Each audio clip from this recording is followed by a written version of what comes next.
ওয়ালাইকুম আসসালাম। কি ভাই, নতুন আইছেন? হ্যাঁ ভাই, নতুন আসছি। বুঝতে পারছি তো, আমি 5 লাখ টাকা আইছেন। কি আর লেগে বিদেশে আইছেন 5 লাখ টাকা? দেশের মধ্যে আসলেন, ঘুরতে পারতেন, হাইতেন মাইতেন, একটা ব্যবসা বাণিজ্য করতেন। এটা তো বিদেশে লাভ পেয়েছে, কি করতে হবে? ও, ঠিকই তো আছে। মিয়া 5 লাখ টাকা দিয়ে কি করতে আইছেন বিদেশে? কিছু তো বুঝি না। কিছু করতে পারবেন জীবনে?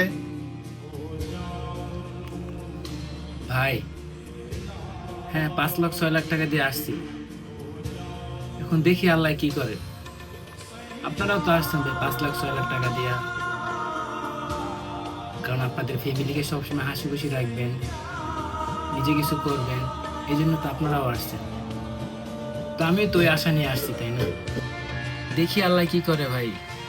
তো মানুষকে একটু সাহস দিবেন, নতুন কেউ আসলে একটু সাহস দিবেন ভাই।